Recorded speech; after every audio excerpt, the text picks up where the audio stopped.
Pues damos comienzo a nuestra mesa de hoy. Perdonad, aquí estamos. Bueno, buenas tardes desde Europa y buenos días desde el continente americano. Soy Farid Yazdani y bienvenidos a Orientaciones en tiempos de crisis. Un ciclo de mesas redondas donde trataremos de compartir conocimientos y generar aprendizajes que puedan transformarse en herramientas en la realidad de cada uno. Permítanme, antes de seguir explicando las dinámicas de nuestra mesa de hoy, expresar mi preocupación y solidaridad a todos los pueblos y personas oprimidas del mundo. Muchos son los que están sufriendo, sea por contextos contemporáneos como los refugiados de conflictos armados, los emigrantes climáticos o por los contextos históricos como la opresión racial y económica. En esta ocasión quiero enviar mis saludos y solidaridad al pueblo gitano que lleva sufriendo la discriminación cultural desde hace siglos. Nuestra historia como especie se ha escrito sobre muchos sufrimientos y hoy más que nunca necesitamos cambiar esta tendencia por actitudes humanizantes. Bueno, dicho lo cual, quiero agradecer a Mamen Puello por su apoyo y ayuda en la organización de este ciclo de mesas redondas y el apoyo de la plataforma Gobernanza, que es un espacio para compartir conocimientos y forjar aprendizajes, y agradecer también a todas aquellas instituciones y personas que me han inspirado y enseñado el valor y la importancia de la divulgación social. Y obviamente a mis invitados, la señora Maricruz Matellán, el señor Daniel Turán y la señora Begoña Garrido, y que tan generosamente han aceptado regalarnos su tiempo y conocimiento. La mesa de hoy se titula Economía colaborativa y de proximidad. Consta de 4 bloques de 15 minutos. Primero formularé una pregunta a cada uno de nuestros invitados e invitadas y en el último bloque plantearé una pregunta para que la reflexionemos entre todos. Una vez concluidos los 4 bloques, daremos paso a responder las preguntas de los participantes.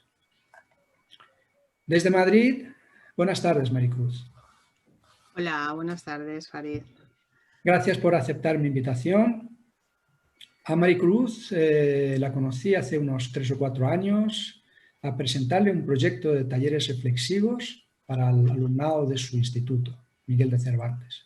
Fue todo un éxito pedagógico y enseguida conectamos al compartir valores e inquietudes sobre el sentido de la vida, como dirían los logoterapeutas. Y para que conozcan un poco más a su ponente de hoy, debo decir que Maricruz Matellán es licenciada en Ciencias Económicas y Empresariales, en la especialidad de Economía Pública por la Universidad Autónoma de Madrid. Ha ocupado diversos puestos como técnica en la Dirección General de la Mujer y en la empresa de confección textil, llevando el departamento financiero. Fue en 2001 cuando empezó a trabajar como profesora de Economía de enseñanza de secundaria en un instituto de Móstoles, Madrid. Y ahí encontró su vocación como docente y se siente afortunada de trabajar con jóvenes. Maricruz, me gustaría que nos explicaras qué es la economía colaborativa y de proximidad. Según tú, ¿es algo que hay que tener realmente en cuenta o es una moda más que pasará de largo? Bueno, a ver, primero daros las gracias, sobre todo a Farid y al resto de organizaciones pues que están implicadas en la realización de estas ponencias, porque yo creo que en este momento son importantes de cara a, a una reflexión, a una concienciación personal y con el grupo de iguales y sobre todo cosas que nos pueden enriquecer, ¿no?, a todos para nuestra vida personal y nuestra vida profesional.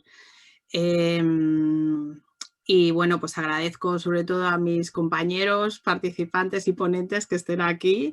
Voy a intentar dar una introducción establecida o por lo menos un poquito con pinceladas para que luego ellos vayan desarrollando pues de manera mucho más práctica y muchísimo más cercana quizás la implicación de la economía colaborativa. A ver, respondiendo a tu pregunta, Farid, ¿la economía colaborativa es una moda, es un sistema? ¿Qué es esto? Bueno, pues me vas a permitir que voy a intentar compartir primero la presentación mía, a ver si logro. Yo creo que se ve ya. A ver. Y voy a intentarla ejercer desde el principio. Vale. La economía colaborativa, supongo que lo veis desde ahí, lo curioso del primer título es definición o no. Curiosamente, la economía colaborativa es un concepto que muchas veces ha tenido muchas controversias. Es un concepto muy apasionante, pero a la vez que tiene muchos detractores y mucha gente a favor del mismo. Realmente no hay una definición única.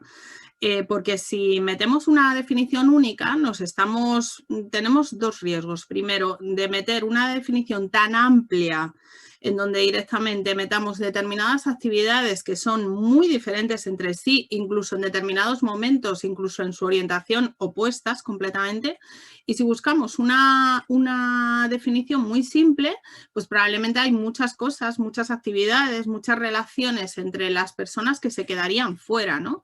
Yo lo que he intentado es dar con una definición que procede de un trabajo de investigación realizado en la Universidad Pontificia de Madrid por una mujer que se llama María Teresa Espinosa, que me ha parecido interesante, cuando menos. Probablemente no está todo aquí metido, pero bueno, me da la sensación de que puede ser fácil a la hora de entenderlo.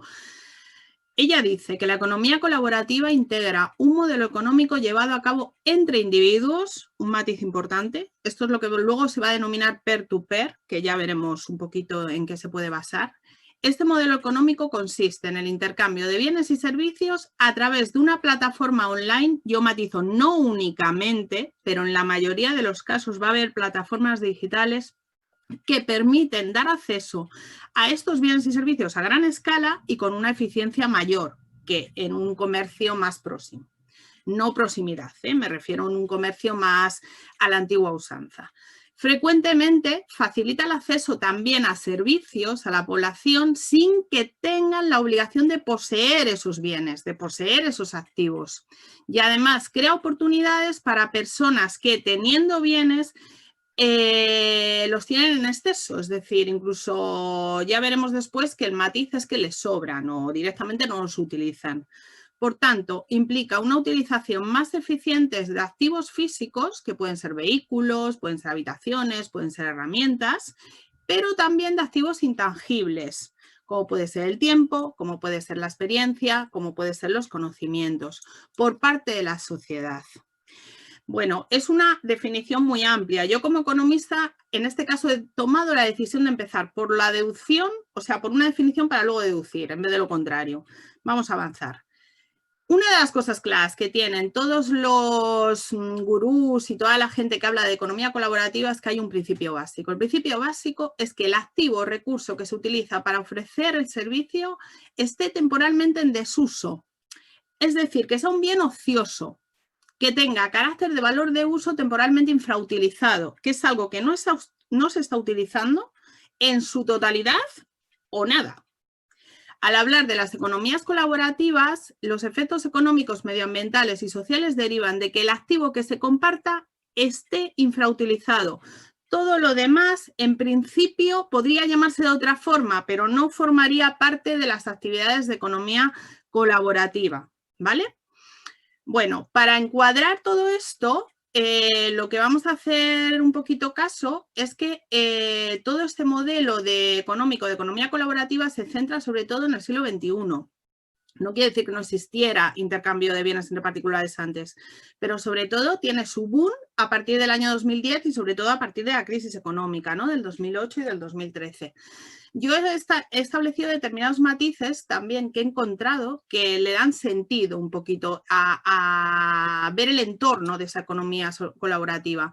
Por un lado, un uso mayor, más racional de los activos, es decir, se nota que la sociedad del siglo XXI está cambiando, hay un cambio de mentalidad hacia las familias, hacia los individuos, de pasar del consumismo extremo a decir, oye, vamos a intentar ver cómo podemos reaprovechar activos, ¿vale? Por diferentes causas. Por otro lado, hay una mayor seguridad y confianza entre los individuos a nivel de establecer relaciones entre ellos de intercambio. ¿Por qué?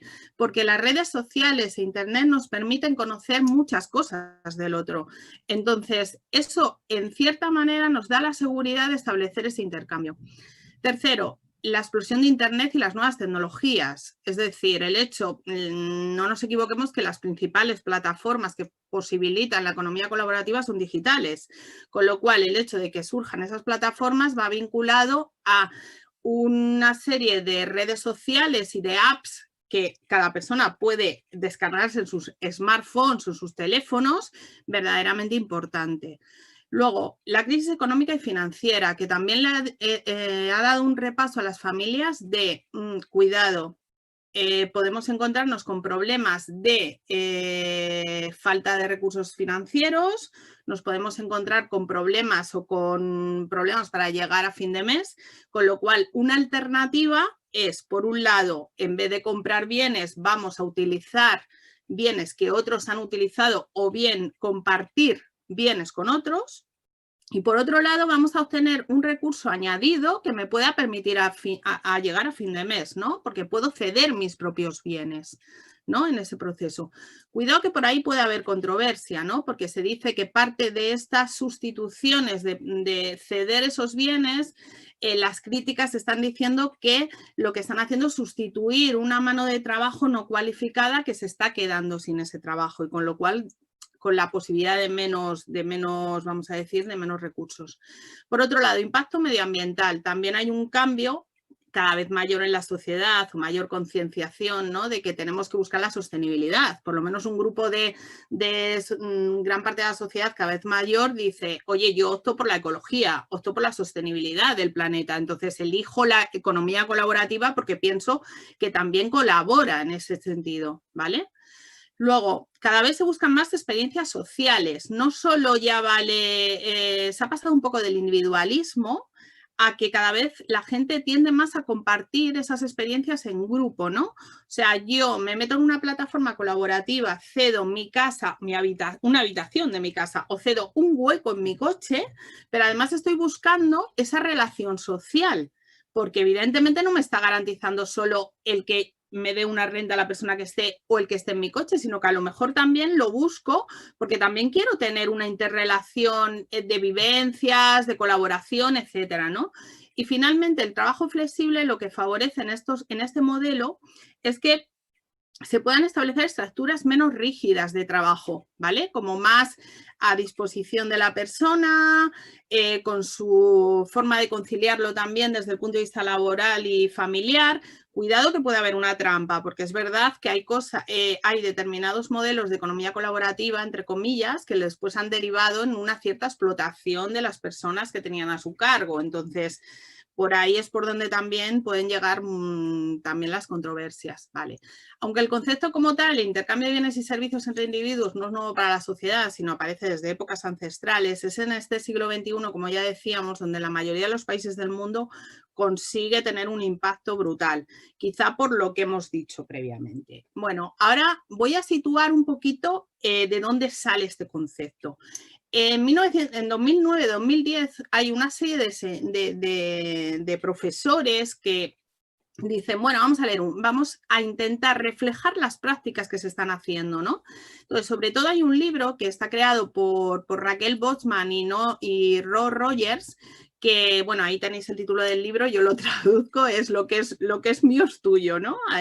Bueno, la labor castellanizada, ¿no? y hace referencia a una serie de prácticas y actividades que se dan a través de plataformas digitales que facilitan el intercambio de bienes y consumo de servicios entre particulares. O sea, esto es sencillo. Ellos establecen que la economía colaborativa es una economía forjada sobre redes de personas conectadas entre sí y comunidades versus instituciones, es decir, ya lo hacen más grande, centralizadas, que transforman la manera en la que podemos producir, consumir, financiarnos y aprender. Es decir, ellos dan un paso más allá. Dicen, oye, que no solo es un intercambio de bienes y servicios, sino que vamos a intentar transformar algo. ¿El qué? Pues ellos dicen que tiene como 4 componentes claves, ¿vale? Espera, se me ha saltado. Se me ha ido. A ver, bueno, hay 4 componentes clave, que se me ha ido el cuadrito que yo tenía. Vale, uno de ellos es la producción colaborativa, que está basado sobre todo en que hay una serie de personas que pueden aportar ideas, ¿no? Y hay una serie de plataformas que lo que están haciendo es coger esas ideas, valorar entre particulares cuál parece más coherente o parece que gusta más, y entonces lo que hacen es financiar toda esa producción de bienes y distribución de bienes, ¿no? Entonces ahí habla de producción. Luego está el concepto de consumo colaborativo, que es un poco la clave de la economía colaborativa, ¿no? Es como el buque insignia, el consumo colaborativo, que luego ya veremos. Después está la financiación colaborativa. O sea, dan un paso. Para poder nutrir todo esto, también hay formas de financiarse diferentes, ¿no? No solo tenemos que ir a un banco y decir voy a pedir un préstamo, no, sino que puede haber estrategias de crowdfunding por un lado, es decir, que entre particulares, pequeños ahorradores, lo que hacen es financiar un proyecto, pero también de crowdfunding, que es como que se producen préstamos entre particulares, ¿vale? O sea, se están empezando a desarrollar a un nivel muy grande todas estas plataformas, todas estas nuevas formas de financiación colaborativa. Y luego, por último, y no menos importante, habla de la educación colaborativa, ¿no? Que más bien lo que ella busca es ellos buscan un estilo de espíritu colaborativo, de estilo de vida colaborativo, porque también hace incidencia, y ahí me hago reflejo por lo que soy, en el tema de la educación y del aprendizaje, ¿no? Todos podemos compartir aprendizajes, compartir tutoriales, compartir enseñanzas a través de las plataformas, ¿no?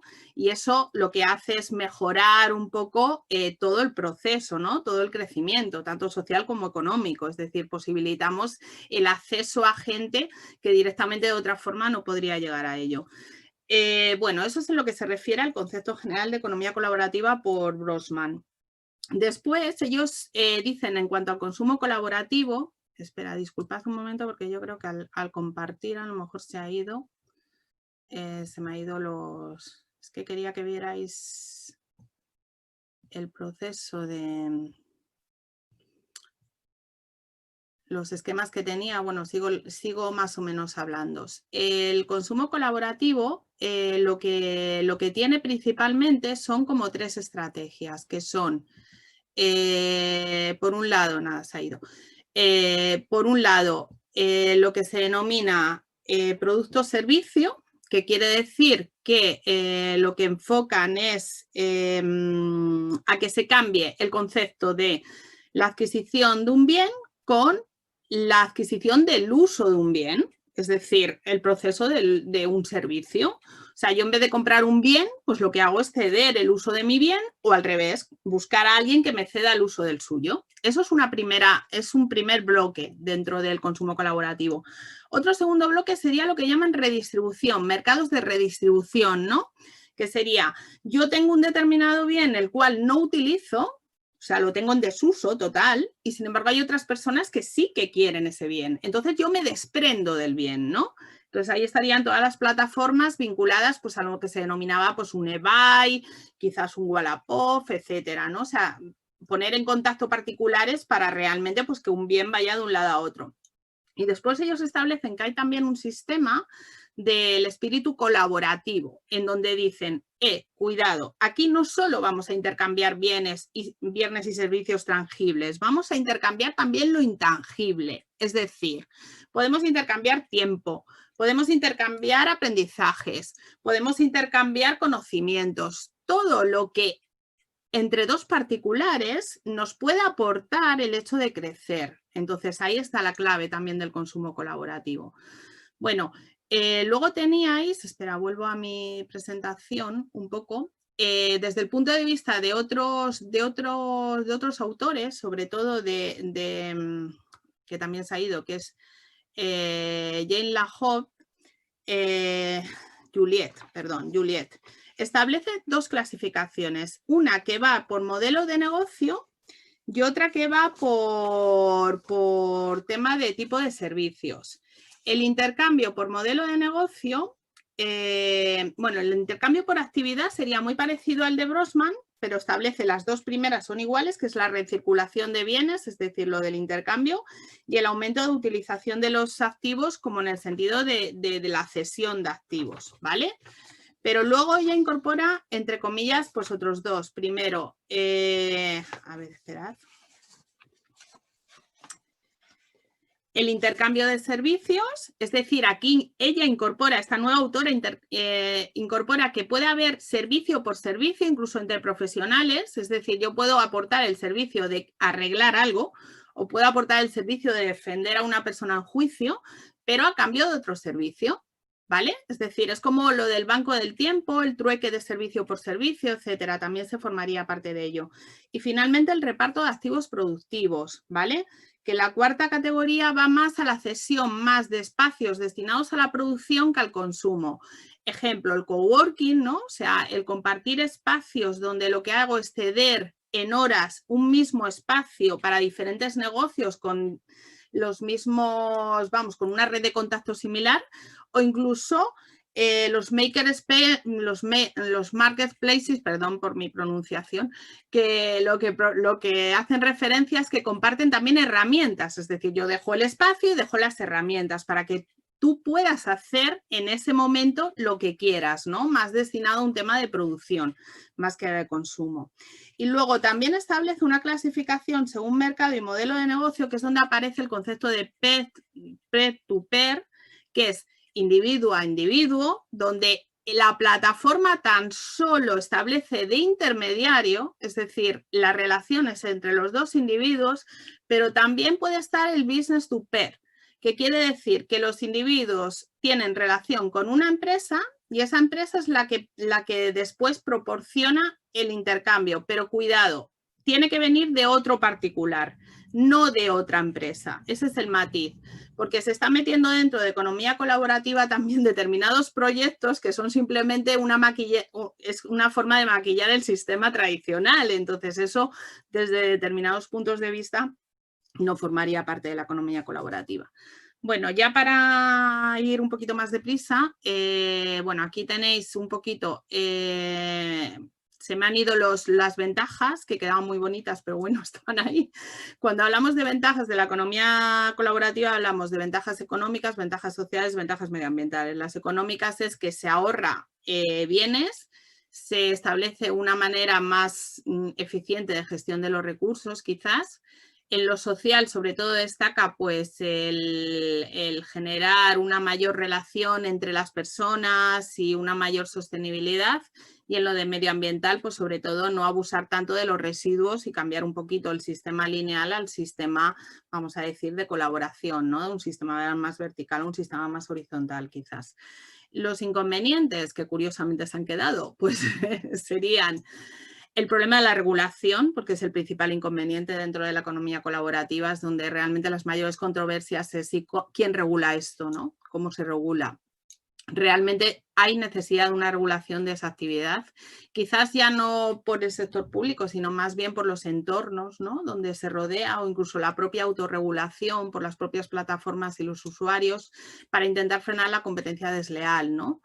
Por lo que te estoy diciendo, hay gente que está utilizando estas plataformas no como particular, sino como empresa. Entonces se genera ahí una controversia de, vale, la plataforma aparentemente es colaborativa, pero luego lo que hay detrás no lo es tanto. Desprotección del consumidor, es decir, medidas que permitan que se proteja a ese consumidor, ¿no? En sus datos, en sus reclamaciones, que no se sientan indefensos frente al otro particular, porque ahí tiene que intervenir de alguna forma el sector público. evitar la aparición de monopolios, porque claro, aquí puede haber particulares que lo que hagan es tener mucho control de bienes y al final se genera algo similar a al monopolio empresarial, pero en este caso un monopolio particular, ¿no? Entonces, pues bueno, controlar un poquito eso. Controlar la exclusividad de los datos, que los datos no solo estén en manos de mucha gente, sino que tengan una cierta privacidad, ¿no? de los particulares. Y finalmente el seguimiento de las plataformas, ¿no? Porque están creando continuamente plataformas que es muy difícil controlarlas, seguirlas, incluso llegar a ellas, etcétera, etcétera. Ya ni qué decir tiene la brecha digital, ¿no? Es que aquellas personas que no tienen acceso a lo digital, pues efectivamente tienen poca posibilidad de entrar en la economía colaborativa desde ese punto de vista. Por supuesto, la economía colaborativa física sí que pueden entrar en ella. Y luego, el futuro de la economía colaborativa, pues yo creo que va a depender mucho de la regulación, tanto en lo que se establezca una legislación laboral de protección a la gente que está allí, sobre todo, pues estoy pensando en casos como Uber o en casos como Glovo, ¿no? Que aparentemente son plataformas, entre comillas, que se les puede poner el adjetivo de colaborativo, pero sin embargo sus trabajadores, pues todos lo hemos visto, están trabajando pues con unas, en principio Cabify es el trabajador el que cede su uso de coche, pero luego en la realidad pues sabemos que luego esto no es así, es decir que hay grandes fuentes detrás que lo que hacen es pues explotar un poquito al conductor, ¿no? Entonces, pues bueno, legislación laboral, autorregulación de las plataformas, lo que decíamos antes, nivel administrativo, pues quizás a nivel de ciudades, a nivel de pequeñas grupos dentro de esos particulares que puedan un poquito regular de manera más cercana todas esas plataformas. Licencias, permisos, competencias, es decir, que realmente quien esté ahí es porque realmente lo que quiere es intercambiar su bien, ¿no? Puede obtener un lucro, pero no puede no puede ser una empresa con una empresa, ¿no? Sobre todo si él se está anunciando como peer-to-peer. Protección a los usuarios y sobre todo también, que es lo más chungo, pues la legislación fiscal, ¿no? Por parte de los estados, si se quiere establecer como un verdadero modelo económico. Y luego un matiz pequeñito de la economía de proximidad, lo siento porque si no se me queda fuera, tiene mucha vinculación con todo esto, ¿no? Pero sobre todo es como que el consumo de proximidad, porque yo creo que principalmente la economía de proximidad es consumo de proximidad, hace referencia a la distancia entre el punto de origen y el consumo del producto, ¿no? Entonces, lo que te dicen es que existe un ahorro siempre que el origen y el consumo del producto pues esté relativamente cerca, tanto en desplazamiento, de cara a la distribución, a la compra, ¿no? Pero va más allá. Cuando hablamos de consumo de proximidad, incluimos también referencias a la accesibilidad a la información del producto, es decir, una mayor exigencia en cuanto a saber cuál es el origen del producto, cómo se ha elaborado, qué técnicas han empleado, ha habido comercio responsable, comercio justo, los canales de distribución, por dónde ha venido, etcétera, etcétera. Luego, por otro lado, controlar también la estacionalidad y la calidad del producto, ¿no? El volver un poco a aquellos productos que van más vinculados pues a productos frescos, de temporada, donde se puedan garantizar también las propiedades nutritivas y organolépticas, como viene ahí. Y eso lo que exige también es que el productor esté también próximo muchas veces, ¿no? Y entonces se generan sinergias entre productor y consumidor, es decir, en definitiva, el optar por una economía de proximidad, me parece, yo lo hablaba con Farid, me parece hace relativamente poco, con lo del tema de la pandemia lo hemos visto claramente, ¿no? Hemos optado durante mucho tiempo por modelos de producción deslocalizados, donde se busca el sitio más barato, aunque esté al otro lado del mundo, ¿no? Pero cuando realmente se necesita suministrarnos de bienes, de productos que realmente de los cuales dependemos y que nuestra supervivencia está ahí, pues resulta que no los hemos tenido. ¿Por qué? Pues porque no se ha fomentado, pues eso, que realmente se busque que el productor también en aquello que es básico, que la sociedad considere básico para sí mismos, pues que pueda estar cercano, que realmente no se tenga que depender de que algo venga del otro lado del mundo, ¿no? En unas condiciones que no sabemos de qué tipo, lo que hablábamos del origen, la estación.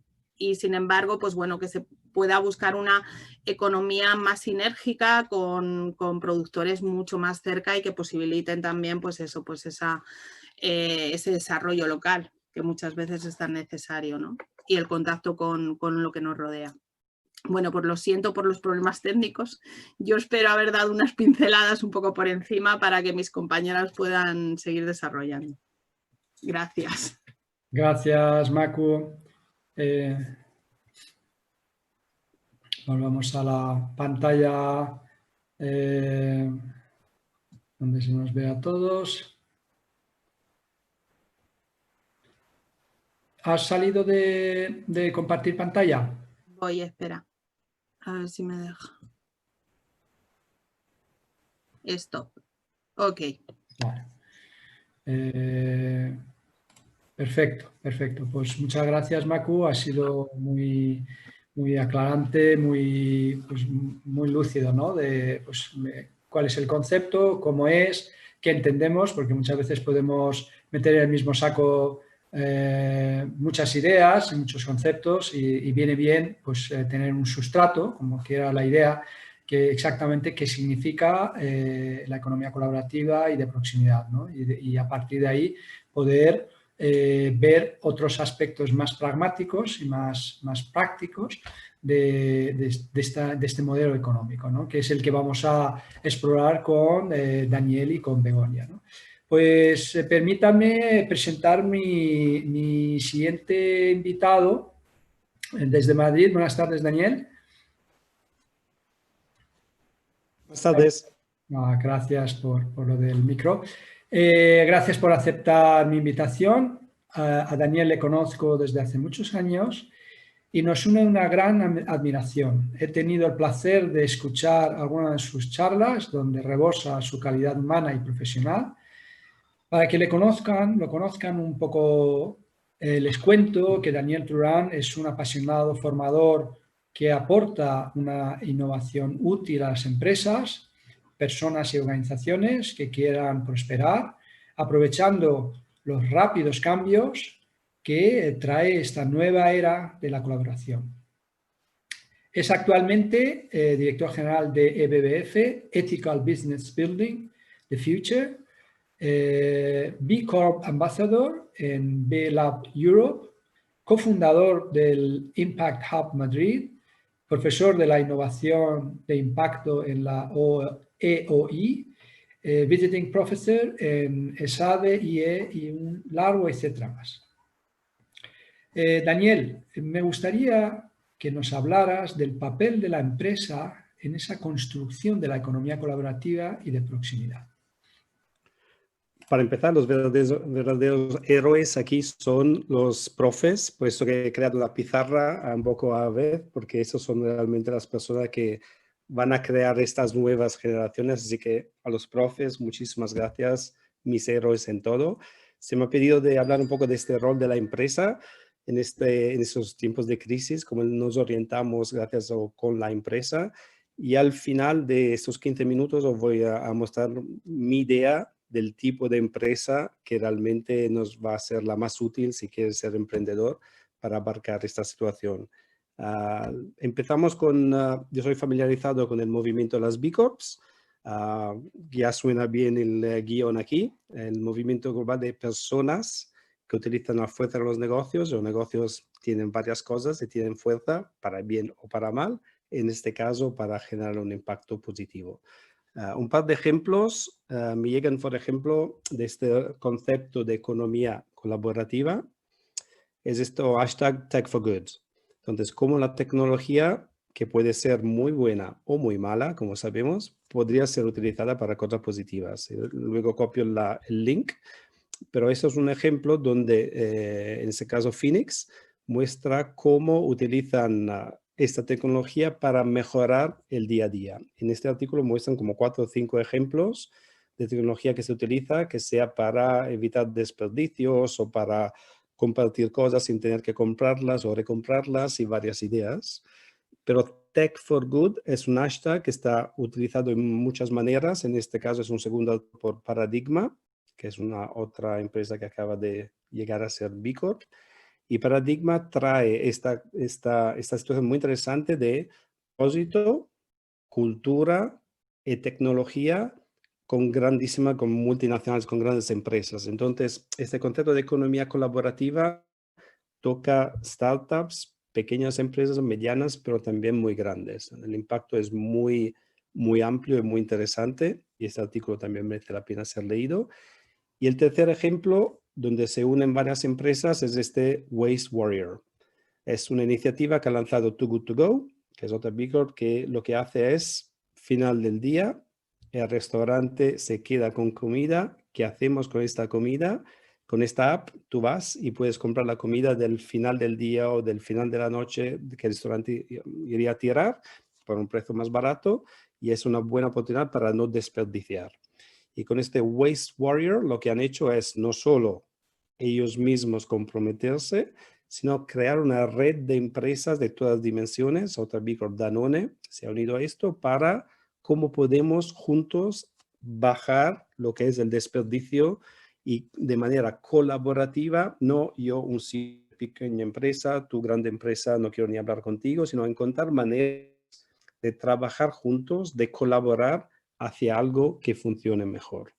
Y esos son solo 3 ejemplos que os muestro de literalmente tropecientos, que también se ha mencionado antes, que demuestran cómo este elemento colaborativo de la empresa cada día tiene más valor y funciona.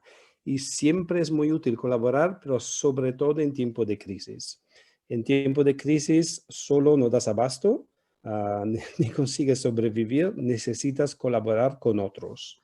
Y la ventaja de la empresa, que generalmente tiene este plus de la eficacia, no siempre, pero generalmente son un poco más eficaz de la media, entonces si van hacia bien, lo van a hacer de manera más eficaz. También si van hacia mal, lo van a hacer también de manera muy eficaz. Entonces no es necesariamente algo bueno, simplemente es una manera de hacer las cosas que ayuda a que las cosas funcionen. Y colaborando entre más empresas, cuando el emprendedor no llega a un sitio y llega a otro, es una manera muy interesante de ir adelante. Otro ejemplo, el Impact Hub Madrid, otra B Corp que mencioné que tuve el placer de co-crear, y ahí te sientas con otros innovadores sociales. Literalmente te sientas al lado, ahora no tanto, compartes mesas con otros y tienes un desarrollador de apps, otro de marketing, otro un legal, y mira por dónde entre todos colaboran para crear un output más amplio, más fácil. Suena todo muy bien, pero entonces, ¿cómo podemos ser mejores colaboradores? ¿Cuáles son 3 elementos, y aquí que por lo menos a mí me parecen interesantes, que ayudan a este elemento de colaboración? Yo menciono la reciprocidad, la interdependencia y la empatía. Reciprocidad significa que nos esperamos contracambiar. Yo te hago algo para ti, tú haces algo para mí. Es una sensación de yo sé que yo te doy, pero después algo me devuelves algo. Es una mentalidad colaborativa. Entonces haces las cosas porque quieres hacerla, pero ya das por hecho que la otra entidad te da algo a cambio. En las viejas generaciones es eso más complicado. No sé si colaboro, si me interesa con esto, le doy y luego me devuelve, no me devuelve. Es una mentalidad un poco antigua, pero que queda. En las generaciones más jóvenes, por ejemplo, la reciprocidad lo tienen mucho más amplio con esas redes sociales tan buenas y tan terribles. Comparten constantemente cosas, se dicen, se gustan uno al otro. Esta es una mentalidad que es natural en las nuevas generaciones y entonces esperamos que la vayan a utilizar de esta manera. La segunda, la interdependencia. ¿De qué manera nos damos cuenta que lo que yo hago tiene una consecuencia sobre otras personas, sobre el planeta, sobre la comunidad, sobre mi barrio? Esta concienciación muy activa que lo que yo hago tiene un efecto sobre ti y lo que tú haces tiene un efecto sobre mí. Y las empresas generalmente han sido bastante malas en darse cuenta de las consecuencias de lo que hacen. Y la economía colaborativa te empuja esta nueva sensación, esta nueva mentalidad de somos todos interdependientes y por eso tenemos que colaborar de manera más eficaz. Y no último, sino que diría yo principal, la empatía. Entonces, yo colaboro con una persona que tiene empatía conmigo, que me entiende. La otra persona querrá trabajar conmigo si hay algo más profundo que firmamos un contrato.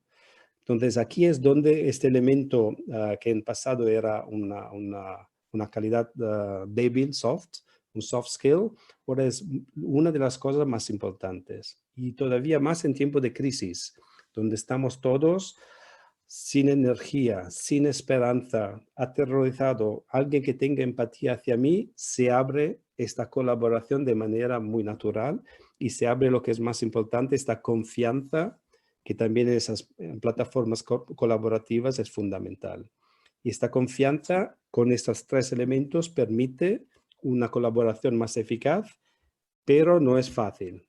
Aquí en la pizarra es todo muy sencillo. La empresa en general, sobre todo las más ancianas, las más viejas, no tienen esta capacidad de crear y por esto ponen el logo. Yo soy colaborativo, pero realmente cuando interactuamos con ellos vemos que faltan 1, 2 o los 4 de esos elementos y ahí cae este elemento de colaboración. Mira, por dónde me gusta que haya este gender balance en este panel, 2 hombres y 2 mujeres. Todas las estadísticas, yo he cogido un artículo hoy, pero tengo como 50 millones y todo dice lo mismo. Sobre todo en tiempos de crisis, todo tipo de estadística demuestra que las empresas con mujeres son mejor empresarias, trabajan mucho mejor que los hombres, porque tienen esa capacidad colaborativa más dentro de sí. Y esto no significa que el hombre no tenga capacidades femeninas, entonces no me gusta decir la mujer del hombre, sino que una mentalidad femenina que permita a la emprendedora o al emprendedor de ser más colaborativa y tener más éxito en este periodo. Creo que es la foto de que todos mencionamos y por qué estas mujeres llevan mucho mejor, que sea Islandia, que sea Nueva Zelanda, que sea Taiwán, que sea Finlandia. ¿Por qué llevan mucho mejor la crisis? Porque tiene esta capacidad de colaborar, de dialogar, de esta empatía. Cuando las oyes hablar, la Merkel a lo mejor un poco menos, pero la Merkel es como una abuela. Hablas y tienes esta sensación que, bueno, a pesar de toda su estructura alemana, tiene esa sensación. Entonces, sobre todo en tiempos de crisis, cuando la colaboración es fundamental, tener esta feminidad es lo que nos da una ventaja. Consejo para emprendedores, si no tenéis mujeres o gente con disposición femenina, vais a tener mucho más problemas. Entonces, buscar mujeres, buenas mujeres sí o sí, para tener más posibilidades de éxito. Entonces, ¿cómo legamos ahora esta economía colaborativa, donde hemos dado unas cuantas pinceladas, a la economía de proximidad? Tradicionalmente, la economía de proximidad hablamos de en mi pueblo o una cosa local, pero yo quiero extender un poco este concepto de proximidad con 2 elementos. Uno, el elemento geográfico físico, el lugar, y el otro, la proximidad humana, la cercanía humana, el humano que había desaparecido de las empresas y tiene que volver sí o sí, si no, no se puede ir adelante. Y en la parte de la economía de proximidad, la lógica me dice que cuanto más cerca, menos emisiones, ¿no? En lugar de hacer un viaje, no me compro los plátanos de, no sé de dónde llegan, de Chile o de Samoa, sino me los compro de Canarias, o cuanto más cerca posible para limitar las emisiones. O del pueblo cercano. En el pueblo cercano no hay mangos, no me como mangos, no hay problemas. Entonces, este concepto físico es muy importante. Lo único que a lo mejor ahora os vaya a sorprender a todos, si realmente queremos ser sostenibles y emitir todavía menos, una sola compra a la semana en el súper emite mucho menos, es mucho más sostenible que ir a la abuela María, que nos encanta, que hace el pan rico, a la otra. Entonces, no es muy romántico, pero aquí hay un poco un balance y a mí me gustaría ser más romántico y tener esa cercanía humana que la otra. Pero ten en mente que no es que la economía de proximidad sea buena sí o sí, sino que hay matices. Pregunta. ¿Con quién os gustaría más colaborar? Si pensáis qué tipo de actitud tiene esta persona, me imagino que alguien puede ser alguien que te entienda y alguien que te conozca. Podrían ser 2 características que tú quieres colaborar con esta persona. Entonces, para mí, economía de cercanía es esta cercanía humana, donde las empresas de tecnología lo que hacen de manera muy virtual y artificial, hacen como que te conocen.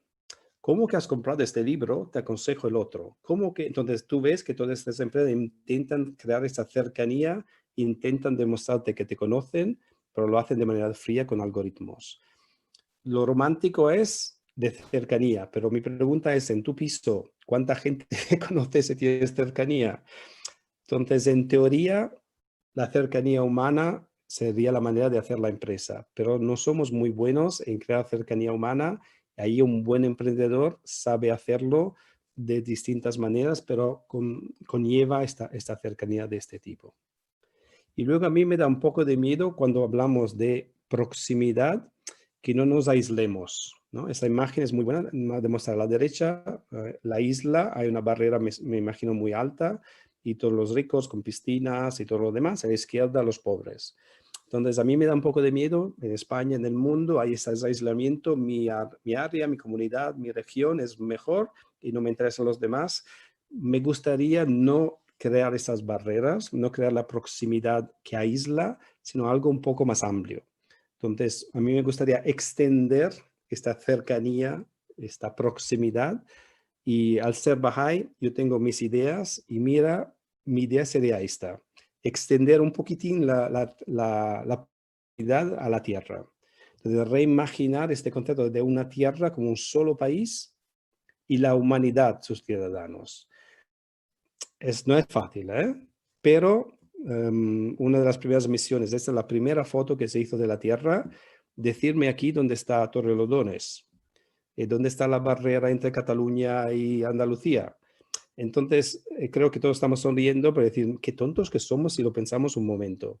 Realmente, si tuviéramos esa capacidad de proximidad con el ser humano, con el interés sincero, podríamos crear una proximidad bastante más amplia, que creo que vendría bien a todos, no solo a algunos.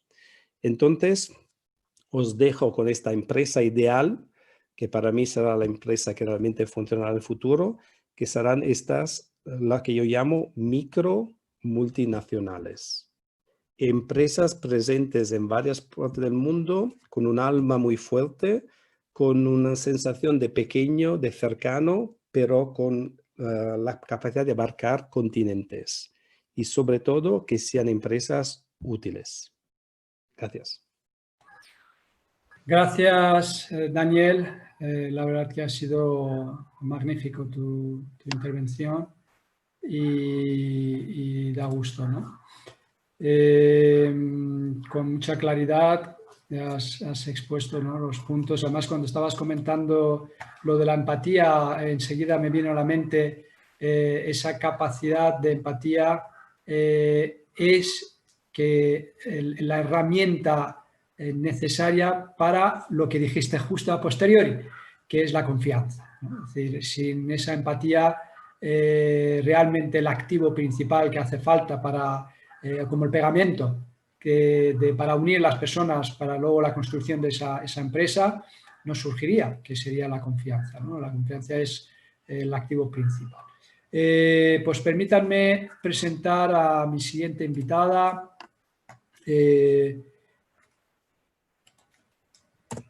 Desde Zaragoza, buenas tardes, Begoña. Creo que no Buenas tardes. Muy bien, gracias. Gracias por aceptar mi invitación. No he tenido el placer de conocer personalmente a Begoña, pero tenemos una amiga común que me ha hablado de ella y de su calidad personal y profesional. Así que espero que con el tiempo podamos construir una relación de mutuo aprendizaje. Begoña Garrido es diplomada en Magisterio por la Universidad de Zaragoza. Desde 2008 pertenece al cuerpo de profesoras técnicas de servicios a la comunidad del Gobierno de Aragón, lo que le ha llevado a desarrollar labores de atención a familias en situación de vulnerabilidad en diferentes comarcas. Su labor como docente la desarrolla en los ciclos formativos de promoción de igualdad de género y de animación sociocultural, de profunda implicación social. Es autora de diferentes artículos y publicaciones para varios congresos, es coautor del libro La perspectiva de género en la educación aragonesa, colabora en proyectos europeos con entidades de Holanda, Grecia e Italia. Begoña, me gustaría que nos hablaras del papel de las personas como consumidores en esa construcción de la economía colaborativa y de proximidad. Muy bien. Bueno, buenas tardes a todas, a todos. Ya veréis que me refiero a la humanidad en un femenino genérico, contando que todas somos personas. Lo digo por si le llama a alguien la atención, lo aclaro ya desde el principio. Gracias, Farid, por la oportunidad de hablaros de este tema tan interesante como es el papel de la consumidora en esto de la economía. Gracias también por haber querido engendrar, haber querido crear este espacio donde se habla de la economía por personas que la vemos desde distintos puntos. Gracias también por hacerme coincidir con Macu y con Daniel, que ha sido un lujazo estar escuchándoles. Me he tomado nota de casi todo, con la suerte de saber que después les puedo volver a escuchar en la grabación. Y bueno, gracias a Mamen por meterme en esta barca, como en tantas barcas que me mete ella. Y dicho esto, yo también me apoyo en una presentación porque me parece que puede ser un poquito más... A ver, un segundo que me pasa como a las compañeras, que en las cuestiones técnicas... A ver, ¿ya lo vemos? ¿Lo vemos ya todas? ¿Sí? Gracias, Macu. Bueno, hablamos de la economía colaborativa y de proximidad y ya algunas compañeras de las que han hablado en estos ciclos de mesas redondas nos hablaban de que cuando estamos hablando de economía vemos al pueblo bajo la presa, es decir, vemos solo un trocito de todo lo que realmente hay. Vemos esa puntita de la torre de la iglesia, pero la economía es muchísimo más que el comprar y el vender. Es una manera de estar en el mundo. Si estamos en un modelo en el que hay personas que están perdiendo, todas estamos perdiendo. Si no estamos todas ganando, alguien está perdiendo y al final estamos perdiendo todas, aunque a veces nos parezca que estamos en el bando ganador. Yo voy a plantear todo lo que os voy a decir más bien en clave de cuestiones que en clave de certezas. A ver también un poco qué debate surge desde aquí, ¿no? Porque la cuestión es, todo esto del confinamiento, que ahora parece que es el tema que más se habla, esta situación que estamos viviendo ahora, después del confinamiento, a pesar de mascarillas y distancias sociales, ¿a qué situación nos lleva? ¿Qué economía queremos a partir de ahora? ¿Qué se ha mostrado con esta situación y qué se muestra con la post-situación? Ya mi compañera Macu ha hablado de la interdependencia y Daniel también lo ha comentado, esta interdependencia entre todas las personas, las entidades que formamos la economía, puesto que la economía no es algo que esté ajeno a mí. La economía es una ciencia relacional y, por lo tanto, es mi manera de relacionarme con los bienes, con los servicios, con los suministros y de qué manera decido consumir todos ellos. Todos los modelos económicos, y aquí desde luego me siento súper alumna de las personas que han hablado porque no tengo ni mucho menos su formación económica, pero entiendo que todos los modelos económicos tienen alguien que los piensa y alguien que los sostiene. La cuestión es que todas lo estamos sosteniendo, pero no todas lo estamos pensando. No nos hemos parado a pensar si de verdad quiero este modelo económico. Sin embargo, lo sigo manteniendo, lo sigo sosteniendo. En el capitalismo tan feroz que estamos viviendo y que hemos asumido como la única manera, realmente hay una dominación frente al servicio. No hay un servicio para todas y todos, sino que hay una fuerte dominación por parte de una élite que tiene una visión de la economía en la que desde luego no estamos implicadas todas las personas, no hay actores diversos en todo esto, ¿no? Entonces, hay que elegir si se potencia la selección de esa élite o el sostenimiento de todas nosotras. Partimos también que este modelo capitalista tan feroz, lo que nos está diciendo, sin a veces ser un mensaje tan claro, un mensaje tan explícito, lo que nos está diciendo es, si no has llegado a obtener esto, es porque no te has esforzado. Entonces, esa idea que hay detrás de que yo tengo mucho porque yo me lo he ganado, porque yo me lo he merecido, porque yo me he esforzado, generalmente porque yo he estudiado y he ahorrado, bueno, no solo tenemos por eso. Obviamente, si trabajas en este modelo, tienes más cosas que si no trabajas. Si ganas dinero, puedes adquirir más bienes y servicios, pero no solo se basa en tu esfuerzo personal. Entonces, ¿quién está dirigiendo mi economía?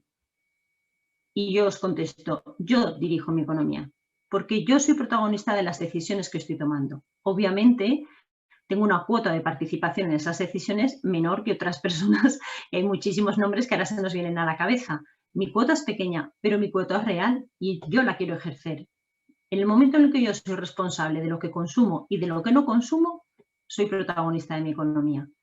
Y consumo bienes, consumo tiempo, consumo servicios, consumo suministros. Si yo hago una tabla con mis gastos mensuales, puedo observar a qué destino el dinero, que eso yo creo que nos lo hacemos todas las personas que tenemos que gestionar la economía doméstica, y más importante que eso, qué criterios utilizo para que ese dinero vaya a eso y no vaya a otras cosas. La mayoría de nosotras diremos, no, si es que me llega justo, si es que solo cubro, si es que, bien, vale, pero ¿con qué criterio has decidido hacer eso?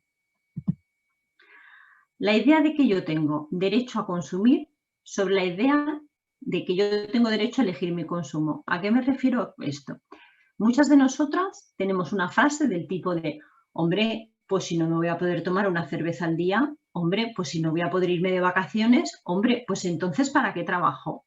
Y es como, se nota que trabajo, se nota que soy eficaz en este modelo porque estoy consumiendo.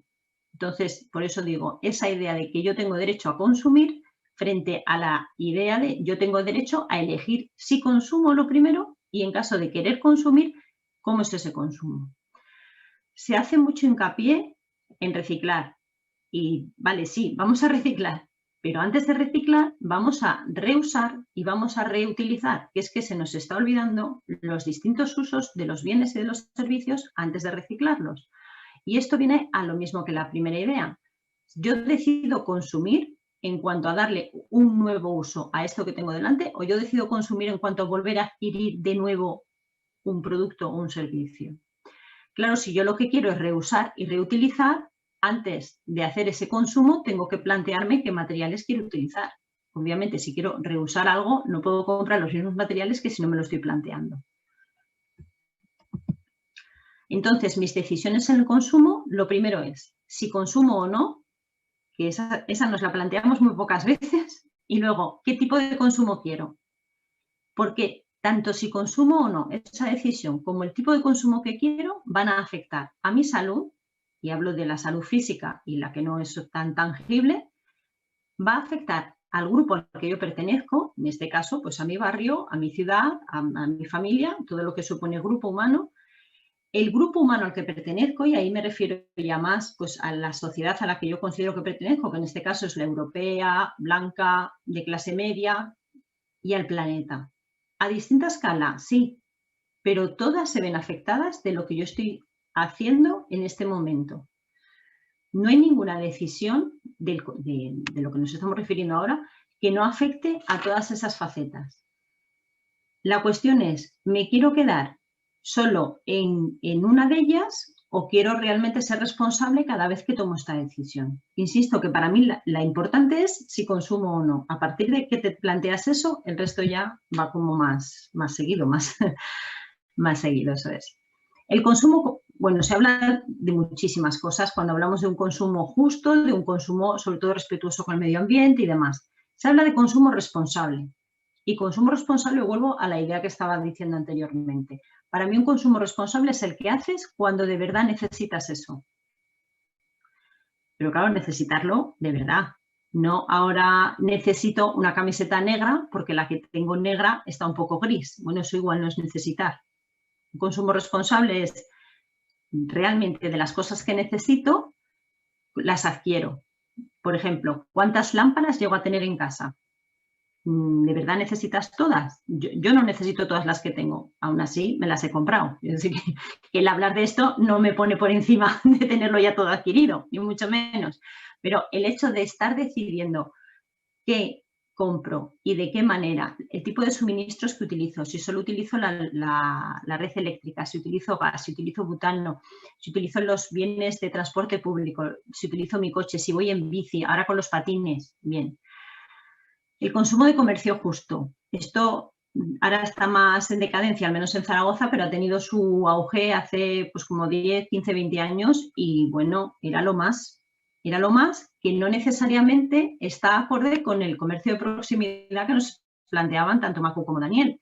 Me ha parecido muy interesante lo que decían los dos compañeros porque ellos se referían a, claro, cuando hablamos de comercio de proximidad, sí que estamos hablando de que tienes esa relación con quien consume, con quien produce, y puedes saber de los elementos que forman parte del producto, y realmente hay muchas menos emisiones, claro, porque eso es medible, lógicamente, claro, pero eso no quiere decir que porque esté a mi lado sea un comercio justo.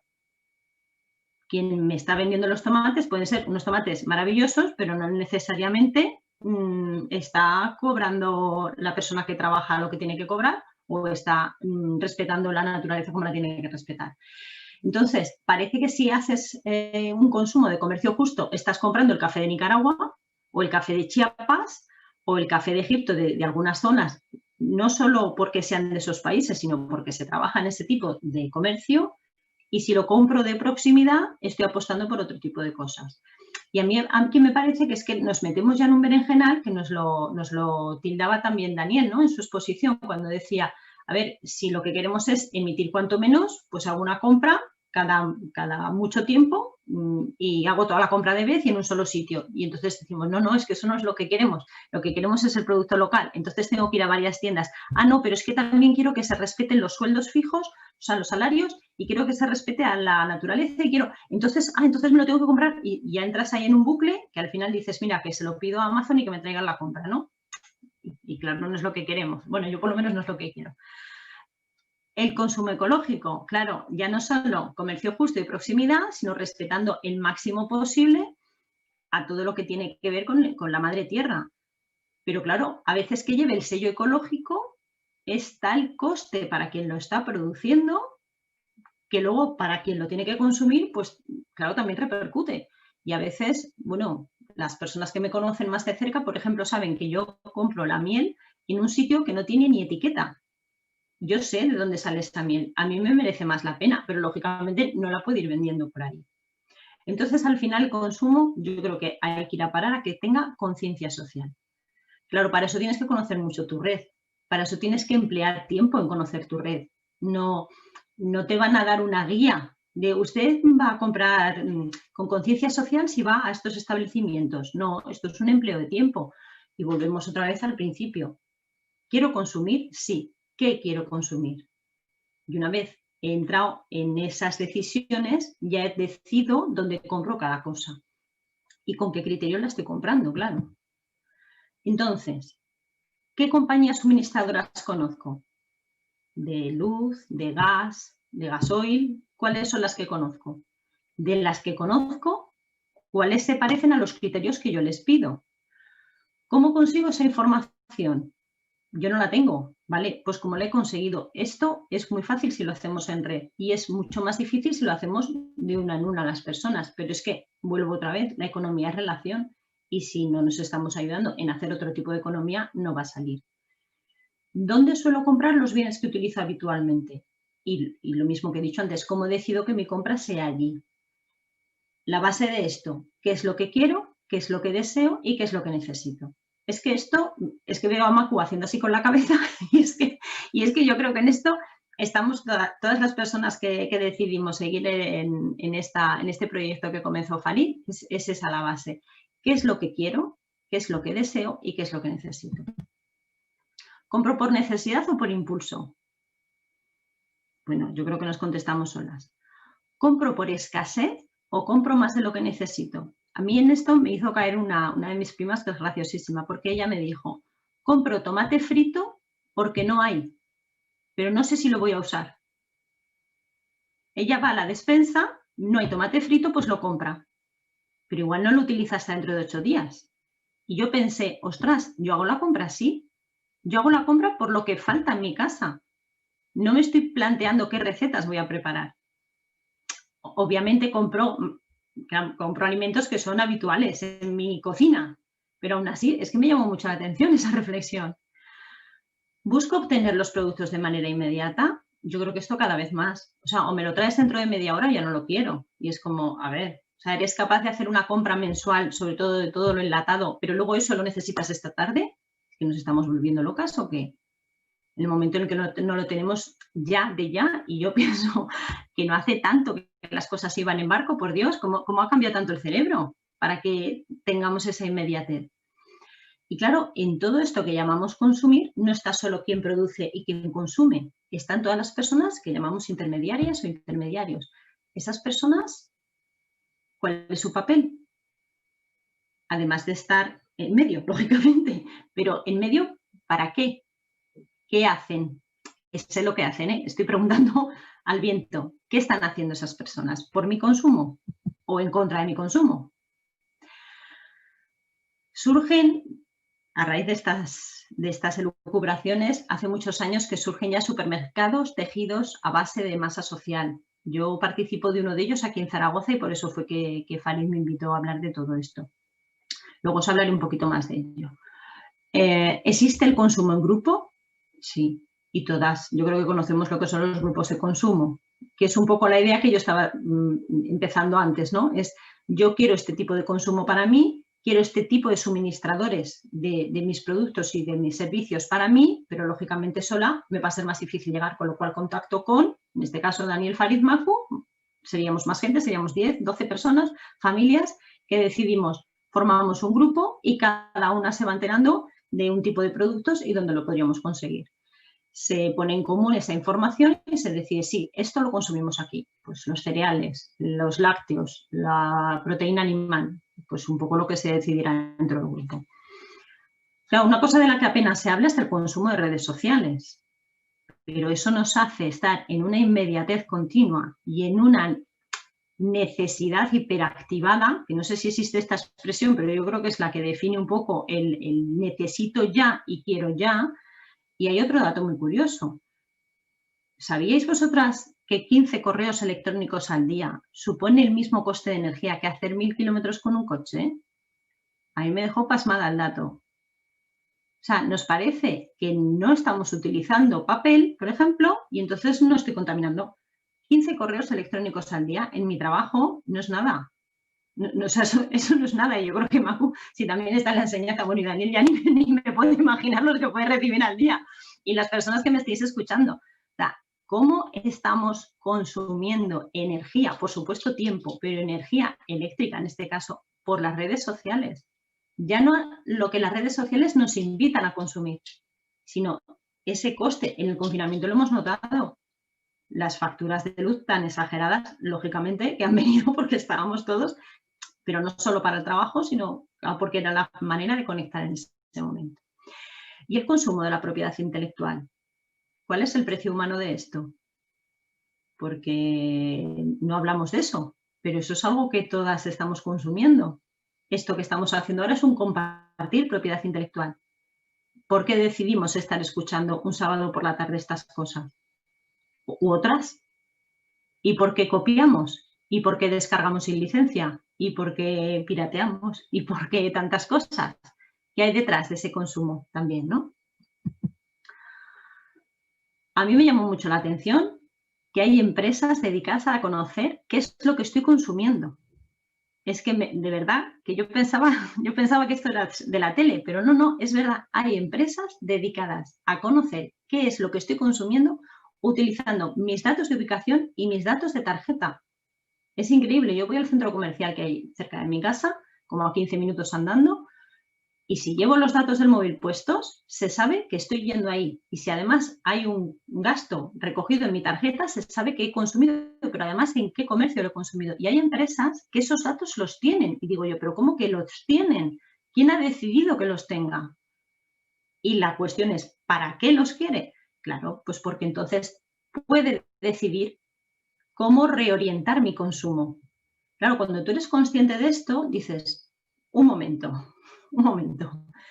que bastante tengo yo con estar todos los días repasándome mis criterios de consumo como para que luego me pillen un poco más dormida y me reorienten a mí el consumo. Entonces, claro, la primera que se me ocurrió, un poco de adolescentes, pero la que se me ocurrió es quito datos cada vez que salgo de casa, que no me da ni la gana que sepan dónde estoy, un poco de mosqueo, ¿no? De decir, pues que no me mires. Pero más allá de eso, volvemos otra vez a, tengo que pararme y decidir lo que estoy consumiendo, ¿de verdad lo necesito? ¿De verdad lo quiero? ¿De verdad lo estoy decidiendo yo consumir? Otros elementos de los que no hablamos tanto es de los servicios bancarios que utilizamos. ¿Cuáles son estos servicios que utilizamos? Que consumimos, vamos, montones de ellos al día y no es solo pagar con la tarjeta. ¿Y para qué los queremos? ¿Quién ha decidido que lo quiero? ¿Yo lo quería? ¿O estoy metida en esa vorágine que cómo no voy a tener, ponle el nombre que quieras, si tengo un sueldo, una hipoteca, una renta, una herencia, y tantas cosas que se me escapan. Luego es muy curioso también observar en estos últimos años, y con últimos años me refiero a 2 o 3, no 20 o 30, qué tipos de comercios han aumentado su tamaño y qué tipos de servicios. Si miramos, os pongo a modo de ejemplo, los estancos y las farmacias, el cambio que han tenido. Que antes los estancos eran tugurios y ahora son monísimos y grandísimos. Y tienen una puesta en escena de sus productos exagerada. Y las farmacias otro tanto de lo mismo. Y yo digo, ¿y esto por qué es? ¿Por qué de repente esas tiendas son tan mega chulas como una tienda de ropa? Eso es porque estamos consumiendo de otra manera. ¿Pero quién ha empezado? ¿Nosotras a consumir o ellas a ser así? Os invito a que os fijéis en estos detalles para que en caso de querer estar en esa red, por lo menos estemos decidiendo que queremos estar, no estar sin saberlo.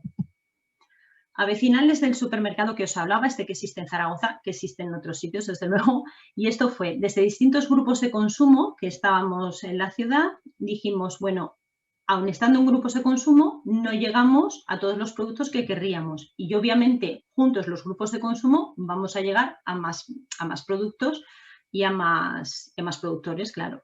Entonces, cogimos un local que ya había sido una tienda de productos ecológicos, pusimos un dinero, pusimos muchas más ganas que dinero porque éramos muy pocas personas, hicimos todo entre la gente que estábamos y ahí estábamos embarcadas. Se llama Vecinal, que en aragonés hace referencia a ese sentido de estar juntos que hablaba antes Daniel, ¿no? Ese consumo que lo que te hace es la cercanía en lo humano, no solo en lo geográfico. Os he puesto la misión, visión, bueno, valores, ya os podéis imaginar, pues sostenibilidad, cooperación, soberanía alimentaria, ecofeminismo, justicia, pues de las cosas que estamos hablando hoy. Los objetivos. El primero, fundamental, un consumo informado, consciente y transformador. Ese me parece que es el fundamental de todos. Yo quiero saber si estoy decidiendo consumir y qué es lo que quiero. ¿Ser consciente? Sí, seguramente voy a terminar comprando lo mismo, pero por lo menos me voy a dar cuenta de que lo estoy haciendo. Crear lazos en los que se dé la cooperación, la comunidad, la colaboración, un poco lo que decía Daniel de esta empatía, ¿no?, que nos lleva a colaborar. Establecer relaciones de confianza entre quienes producen y quienes consumen y los precios, que esto ya nos hablaba Majo al principio, de decir, bueno, esta relación que puede existir entre quien está produciendo y quienes estamos consumiendo. Disminuir el impacto ambiental, que esto lo hemos comentado ya los tres, y apoyar la producción ecológica, local y sostenible. A mí esto me parece también muy importante porque el producto local, además de que está más cerca y que consumir, o sea, que hay menos residuos porque está más cerca, claro, porque hace falta hacer menos kilómetros, menos medios de transporte. Además de eso, me parece que atenta, y esta palabra quizá es excesiva, pero atenta contra lo peor de la globalización. A mí poder comprar mangos, a pesar de que en Zaragoza no tenemos mangos, me parece maravilloso, que era el ejemplo que ponía el compañero. Lo que no me parece maravilloso es que Aragón, que es una tierra agrícola, y digo Aragón, pero es España entera, hayamos dejado de tener nuestros propios tipos de semillas por esta misma globalización. Entonces, apoyar la producción ecológica, local y sostenible es además, a ver, esta tierra, lo que da, lo que de verdad sabe dar es esto. Y esto lo sabe dar porque es esta composición, es el resto de vegetación que tiene alrededor, es este agua y es este clima, que si habéis estado en Zaragoza sabéis lo horrible que es nuestro clima y necesita que sea una especie especialmente fuerte para poder darse aquí. Pero más allá de esa broma, hace muchísimos años que están exterminando lo que son los tipos de agricultura local para tener todo el mundo el mismo tipo de trigo, porque es que además es solo trigo y luego puedes poner algo de guisante y luego puedes poner algo de maíz. Esas decisiones que se toman en base a unos criterios muy diferentes a que haya un equilibrio entre lo que da la tierra, lo que da el ser humano y que lo que decía al principio y que todas y todos estemos ganando. De esa manera se preservarían los recursos naturales y apoyamos la biodiversidad, que la biodiversidad lógicamente no es solo el Amazonas, por mucho que lo queramos y muy hermoso que sea. Del Banco del Tiempo también ha hablado mi compañera, ha hablado Macu cuando lo ha nombrado. es una experiencia, a mí me parece de las más enriquecedoras porque es una forma de decidir que no solo consumimos cuando lo tocamos, no solo consumo cuando lo puedo medir, estoy consumiendo también mi tiempo. Y hablaba también del coworking, que también me parece una experiencia de decir, jo, es que es verdad, parece que solo pueda tener lo mío y es mío y no es de nadie más, y aquí tengo mi línea de teléfono y aunque lógicamente no estoy al teléfono las 24 horas, pero es solo para mí. Hombre, igual existen otros modelos. El Banco del Tiempo, cuando empezó a funcionar en Zaragoza, lo hicieron desde la Federación de Asociaciones de Barrios y es una experiencia que la verdad es que tuvo bastante éxito dentro de lo que estas experiencias tienen de éxito, ¿no? Dentro de esa medida. Y viene a ser, pues bueno, poner a disposición de las demás qué es lo que yo sé hacer. Eso sí, no es posible que tú solo te pongas a disposición de las demás. Tú también tienes que consumir, entre comillas, algo que las demás personas sepan hacer. Porque de eso se trata, de crear esa red, de crear esa ayuda mutua entre todas y todos. Como conclusiones a todo lo que he dicho, que hablo muy deprisa y quizás nos hemos perdido, es que necesitamos un modelo económico respetuoso, que el emprendimiento tiene que ser colectivo y que el consumo tiene que ser consciente. Y hasta aquí mi intervención. Muchísimas gracias. Gracias, Begoña. Estoy haciendo que sí. Perdón. Que lo bajo. Ay, señor. No, creo que está el botón arriba donde tienes que dar, salir Voy. de compartir. Sí. Voy.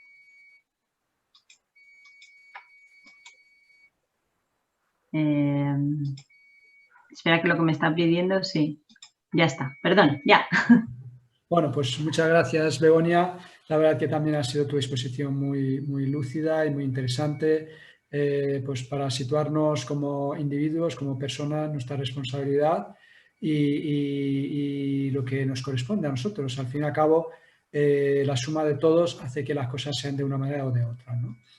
Sobre las R's que estabas comentando, me parece que ya, al menos creo que la Comunidad de Madrid ha creado una lista más larga de R's, creo que si no me equivoco son 8, pero sí es verdad que inicialmente eran 3 R's primordiales, que eran reducir, reutilizar y reciclar, y parece que esas 2 R's iniciales, reducir, que era el más importante de todos, sin duda alguna, ¿no? Reducir debería ocupar o debe ocupar el 50% de la decisión, porque desde nuestro mundo que ocupa, es decir, más o menos un 15% de la población del mundo consumamos el 84% de los recursos del mundo, pues esto ya habla por sí. No hace falta mucha literatura. ¿No? Somos pocos, pero a la hora de consumir parece que somos casi todos. Pues lo de reducir, yo entiendo que debería ocupar el 50% del discurso. Y luego un 30% debería ocupar el reutilizar. Y por último, porque estos dos han fallado, pues el 20% debería ocupar lo que sería reciclar, ¿no? Pero bueno, cosas que supongo que tenemos que ir aprendiendo. Pues hemos ido consumiendo el tiempo. Voy a comprobar, porque yo tenía una reflexión que quería compartir con la mesa, pero bueno, vamos a ver si se ha formulado alguna pregunta que podamos, pues pueda yo leer. Aquí estoy mirando. También lo podéis escuchar en la radio, pues sí, una empresa, economía. Bueno. Ya que esperamos, una cosa que quería compartir era un poco porque lo que se decía de tenemos que consumir menos, tenemos que, yo daría la vuelta a la tortilla y disfrutar de hacer cosas bien. Entonces es pasar desde el agobio de todos estar, porque objetivamente la situación del mundo nunca ha sido mejor. Sé que las noticias, aparte ahora del COVID, sé que las noticias son todas terribles y están creadas por ser terribles, pero nunca hemos tenido tan poca pobreza, tan poca mortalidad. Entonces los datos son buenos, simplemente es dar la vuelta a todo y decir, ¿qué más puedo hacer yo para acompañar en una dirección? Para mí es una mentalidad muy importante que a nivel de consumidores, de personas, de modelo económico, nos falta un poco. Es muy fácil poner el dedo y criticar, decir, ay, ¿por qué el gobierno? ¿Por qué esta asociación? ¿Por qué la empresa grande? ¿Por qué? Y en lugar de disfrutar, de tomar el mando, en la primera presentación, Marco presentó eso, de tomar el mando, de tomar el control y decir, no, yo podría hacer esto, sin agobiarte tanto, porque no vamos a salvar el mundo, pero retomar el control y disfrutar del control que podamos tener, por poco que sea. Sí, sí. Pues permítanme, por los pocos minutos que quedan, yo tenía escrito, la verdad que me tienen que perdonar que tenga que escribir el guión y leerlo, porque si no me disperso, luego al final pues dejo de decir aquello que quería decir, o luego digo aquellas cosas que pues no vienen a cuenta, ¿no? Pues quería compartir con la mesa una reflexión y, pues aunque nos quedan pocos minutos, también conocer un poco la opinión de la mesa, ¿no? Muchas son las voces que abogan para que este modelo de gestión económica sea cada vez más una realidad. Ahora bien, surge la pregunta, ¿estamos preparados para tal empresa? Llevamos más de un siglo siendo instruidos y educados en un modelo de competencia feroz, ¿no? Sálvese quien pueda. Y obviamente las actitudes para la construcción de un modelo económico como ese no están muy presente, que digamos.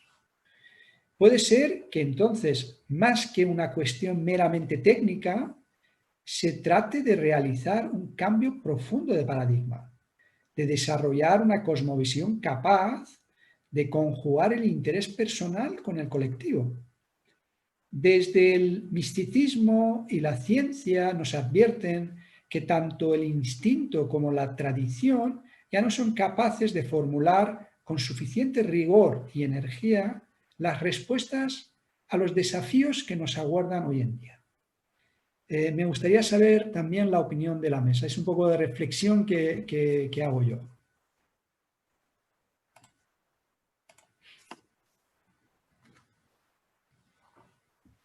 Dejo que las profes hablen. Los micros, abrir los micros todos ya.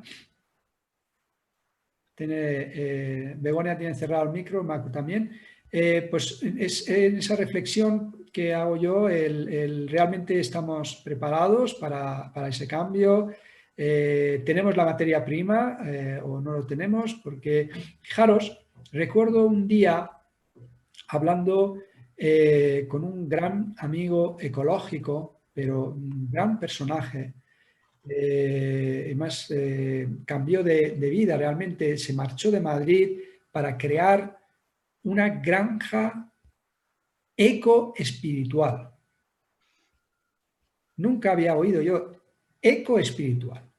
Y está teniendo éxito y está en un pueblo pequeño de Segovia, conjugando la educación, la formación y otros intereses educativos en esa área, ¿no? Otros modelos de pensamiento, ¿no? Entonces, estábamos tratando de formar un grupo de trabajo para otras ideas y le comenté la idea de levadura, ¿no? Para poder un poco medir, ¿no? Es decir, vamos a pensar un poco, ¿no? Es decir, ¿realmente hay suficiente gente haciendo cambio o no lo hay? Digo, muchas veces he oído hablar de la levadura. Seamos levadura. Dice, vale, ¿cuánta levadura hace falta para hacer una masa de pan? Por ejemplo, ¿no? Dice, bueno, yo hago pan en casa, ¿no? Digo, pues para medio kilo de harina yo necesito, las pastillas que se venden son de 25 gramos. He hecho experimentos y los he reducido a la mitad, son 12 gramos y medio. La mitad de la pastilla. ¿Qué representa 12 gramos y medio en 500 gramos? En porcentaje, dice, pues estos son ya un 2%, más de un 2%, ¿no? Un 2% sería 10 gramos, más de un 2%. Dice, entonces, para ser levadura, en una sociedad hace falta, como mínimo, un 2% de la población concienciados con el cambio para que sean levadura para producir el cambio. Porque si no hay esa masa suficiente, entonces ni siquiera somos levadura, ni siquiera podemos iniciar el cambio, ¿no? Entonces, de ahí esa reflexión, de ahí esa pregunta. ¿Realmente tenemos esa masa crítica? ¿Realmente o estamos pues, unos enamorados, unos ilusionados que estamos trabajando en esto y que no vamos a parar de trabajar en ello, pero que tenemos que tener más paciencia de lo que inicialmente nos gustaría tener, ¿no? Me gustaría también conocer un poco vuestra opinión. A ver, yo en lo que, con permiso de mis compañeros, en lo que a mí me rodea, porque yo lo que puedo opinar, yo todo me lo llevo a elemento micro, es decir, a mi entorno, porque creo que la clave está en la persona. Entonces, está en la persona y está un poco en ese sentido de observador de lo que rodea y de volver a retomar un poquito, por un lado, la libertad y la capacidad de cambio y creernos la capacidad de cambio, que yo sí que la tengo y es lo que intento transmitir.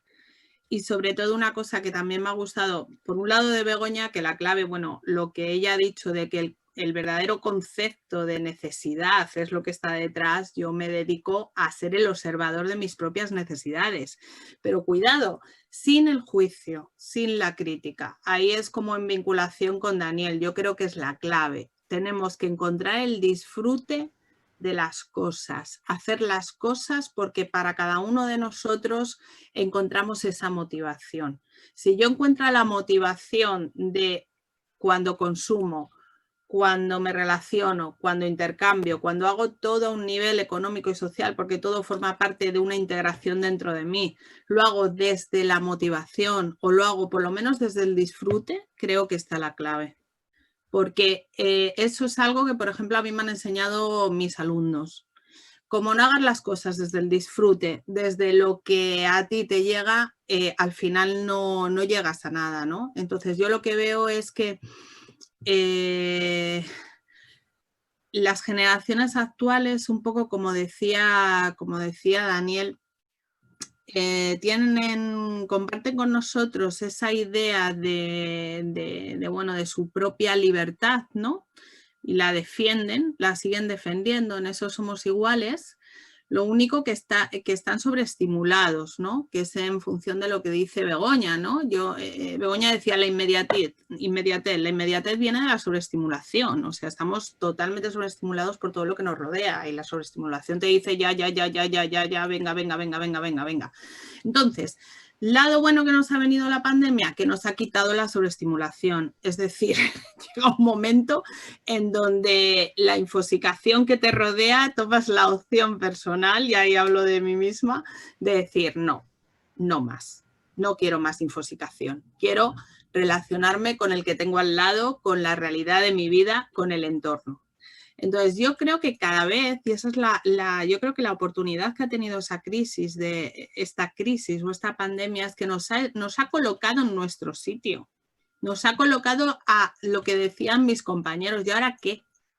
Ahora que es verdad que entramos otra vez en la vorágine porque ya estamos en esa cadena. Pero yo creo que hemos tenido la oportunidad de vernos como observadores.